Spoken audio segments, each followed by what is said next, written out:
What shaped me is the environment that I grew up in. Coming from a family of 8, living with a single parent that earned about 250 rands a month. Also, living in a community where like we never had running water at home, never had electricity. That was really challenging for me, and it was pushing me to say, hey, I wanna also be a better person, just like any other people around. But also to do that, it doesn't just take one moment. It's things that you see every day, but also try to see that how can you change this.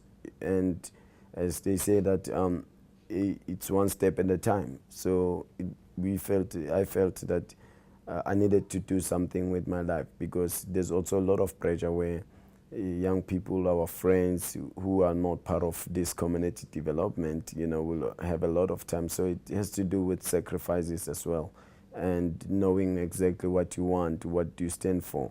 So what really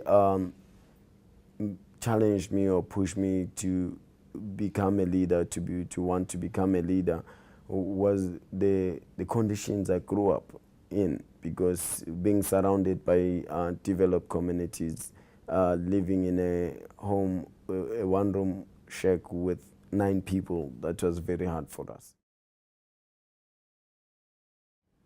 Yeah, as a leader, what I always tell myself is that I'm open to new ideas, and as every time when I wake up, I tell myself that there's something new that I have to learn on the day, and also at the same time not underestimating what I know. So I'm this person that will go to a place pretending as if I've never heard of any kind of leadership, because I strongly believe that I can learn a thing or two to each and every individual that I meet on different days.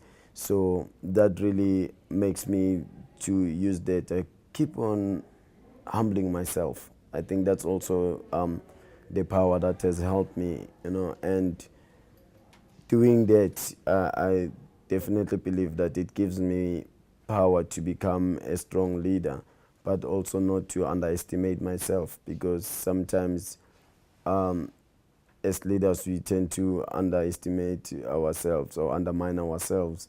But at the same time, while doing that, I also try my level best that I share whatever that I know with other people, because sometimes you get people talking, then you're gonna know.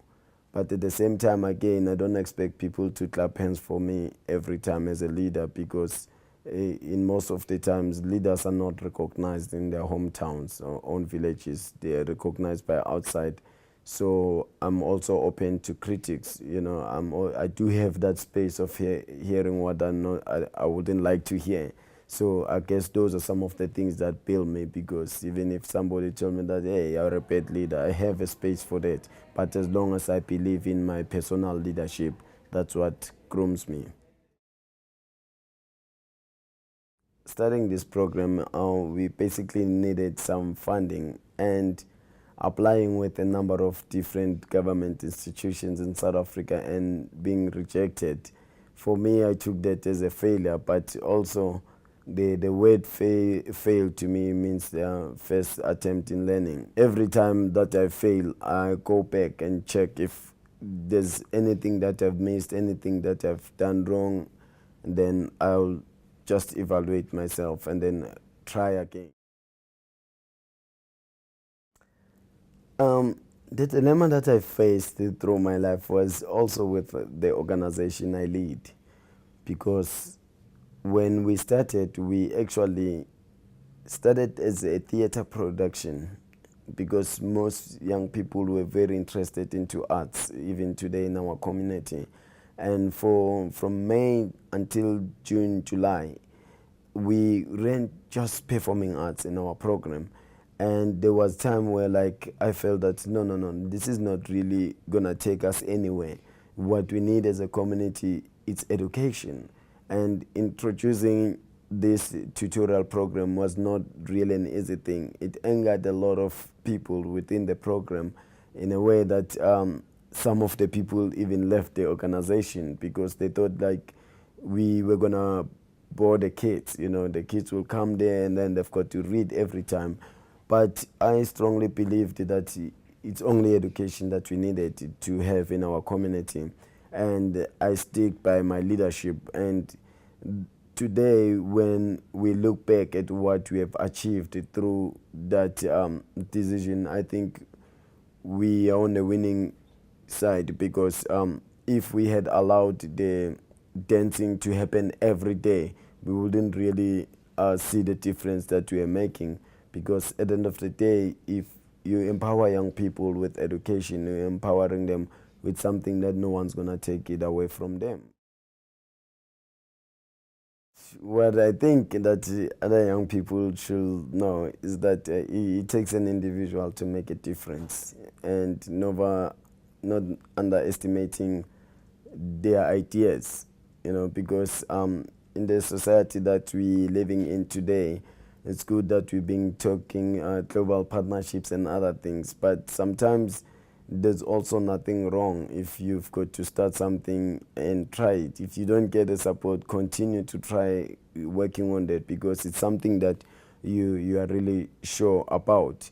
The reason why I say so is because since the many people tend to misunderstand the word teamwork, you know, in a way that people at some stage they're even scared to be alone, because they know that we always have to be in a team.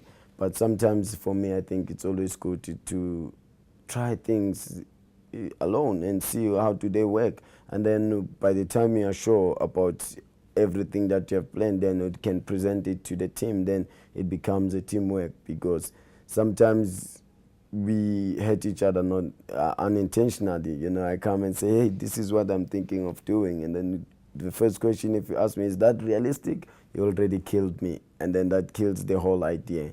So that's what I think I will be able, I would love to share with other young people around the continent.